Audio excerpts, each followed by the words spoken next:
Bem, pessoal, vamos de BTC no fim de tarde dessa quinta-feira, 24 de agosto. Agora na Espanha já são 23 horas e 45 minutos, no Brasil 18 e 45 da tarde. Gente, aqui no 4 horas a Bitcoin mantém o seu viés de alta. Ela teria que perder 25.499, 25.500 para descaracterizar essa tendência de alta aqui no meu indicador, o Lyanov Trend. Essa bolinha, para migrar para cima, essa sequência de bolinhas, a gente precisaria perder 25.499, 25.500.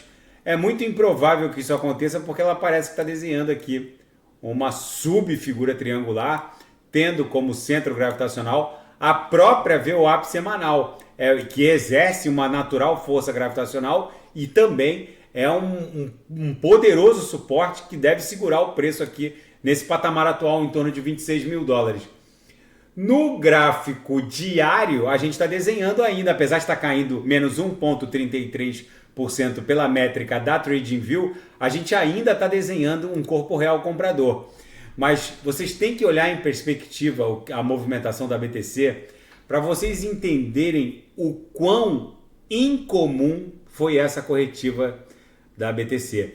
Gente, é muito raro que a BTC, é muito raro qualquer ativo promover uma movimentação dessa. Fugir do canal de Keltner, fazendo tanto os corpos reais quanto os pavios simplesmente ficarem abaixo da Lauer.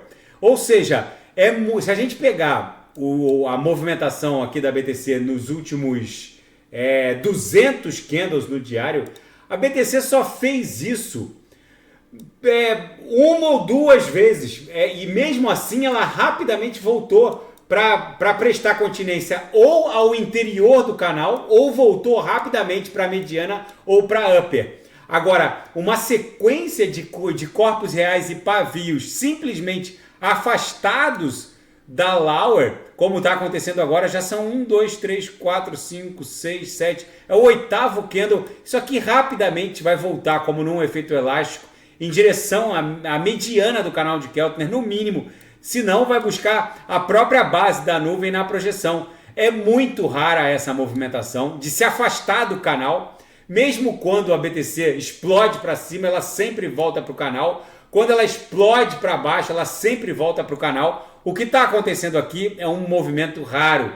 No semanal, a gente segue dando vigência a uma figura triangular de caráter ascendente, com os fundos desenhando essa inclinação padrão de 45 graus, os topos desenhando uma aresta superior flat. Isso aqui provavelmente no semanal vai redundar na explosão em direção à congestão subsequente, que seria a nossa resistência no patamar entre 36 e 40 mil dólares. No intraday, a BTC acabou esgarçando aqui as lowers, chegou a dar uma agulhada aqui para a mínima do dia, ali por volta das 14 horas e 30 minutos daqui da Espanha. Chegamos a bater 25.864, mas aí acabou acumulando e agora está retornando em direção à própria VWAP no intraday, em 26.260, é para lá que a gente deve ir. Enfim, a BTC está volátil justamente por conta não só desse comportamento incomum que ela está revelando nos time frames mais longos, como a partir dos 6 horas, no próprio gráfico diário, mas também porque tem muita coisa acontecendo por trás das cenas, não só a possibilidade de uma aprovação de um ETF da BlackRock, mas a expectativa quanto ao comportamento do Banco Central norte-americano. Já vou falar sobre isso. E na seara fática, o ciclo do Bitcoin dentro do cronograma macro, envolvendo desde a criação da BTC em 2009 até todas as pernadas de alta que a BTC promoveu em cada um dos halvings, o ciclo está se alinhando.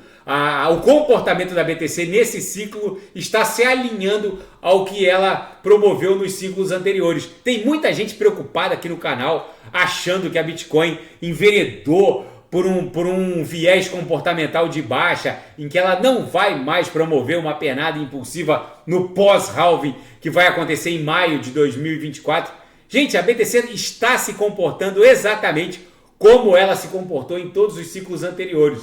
E os fundadores do protocolo de mixagem cripto Tornado Cash enfrentam um tribunal federal norte-americano que recebeu a acusação da promotoria por lavagem de recursos, por lavagem de capitais, mas eles estão sendo acusados por simplesmente terem criado um código aberto. Para vocês entenderem a bizarrice dessa acusação de lavagem de dinheiro contra os criadores do Tornado Cash, eles criaram um software, um código aberto, colocaram no GitHub. Qualquer um pode fazer, qualquer um que tenha um entendimento básico de como funciona a Ethereum Virtual Machine pode fazer o deploy desse código aberto e fazer a mixagem de cripto, inibindo a origem desses ativos. Para vocês entenderem a bizarrice dessa acusação, eles estão sendo acusados por terem criado um código aberto. Mas acusar os criadores do Tornado Cash de lavagem de capitais é como acusar a fabricante Taurus de pistolas e revólveres de assassinato, de homicídio, por ter fabricado a arma. Você pode fazer uso do Tornado Cash para fins lícitos e fins ilícitos. Como você pode usar um carro para finalidades lícitas, como viajar com a família, ou para matar alguém. Mas isso não... Isso está dentro do livre-arbítrio de quem vai fazer uso. Se eles estão sendo acusados de terem assistido à lavagem de capitais do grupo de hackers Lazarus da Coreia do Norte. Mas enfim, a comunidade jurídica norte-americana está muito atenta ao desdobramento dessa acusação criminal, porque vai criar um precedente perigosíssimo. E o Prigozhin, o líder do grupo Wagner, que acabou morrendo num avião da Embraer, supostamente abatido por forças russas, na fronteira entre a Rússia e a Bielorrússia, seria o ilustre detentor da quinta maior carteira de BTC que existe. Enfim, agora uma carteira com 2,6 bilhões de dólares em Bitcoin foi identificada como potencialmente pertencente a esse líder paramilitar mercenário ligado às forças do Kremlin. Ninguém sabe se é ou não é do Prigozhin. E o ecossistema Solana agora promove uma integração com a Shopify, essa gigante de vendas online.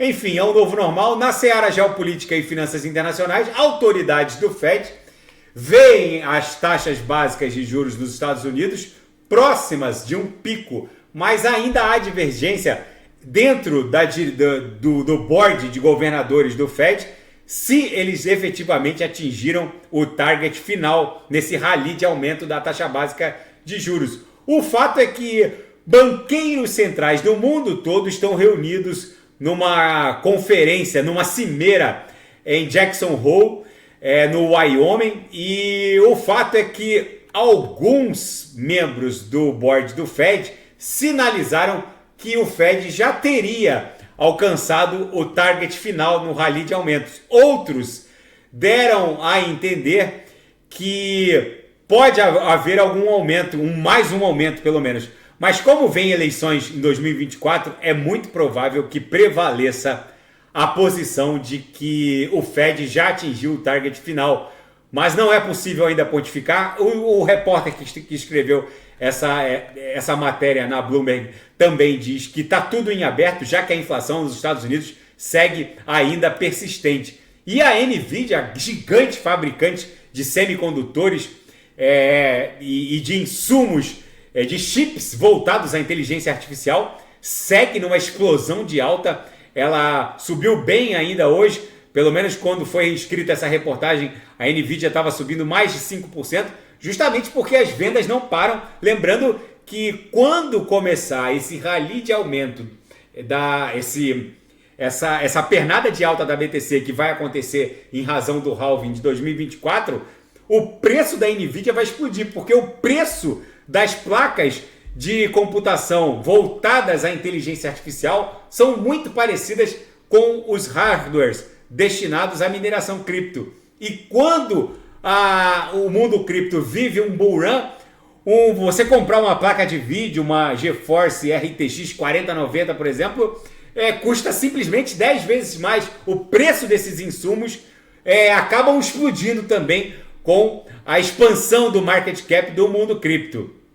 E a inteligência norte-americana acredita que um míssil abateu o avião onde estava o Prigozhin, o líder do grupo de mercenários Wagner. Enfim, os BRICS deram boas-vindas aos novos membros do bloco formado por Brasil, Rússia, Índia, China e África do Sul. Agora o bloco acrescentou Arábia Saudita, Irã, Etiópia, Egito, Argentina e Emirados Árabes Unidos.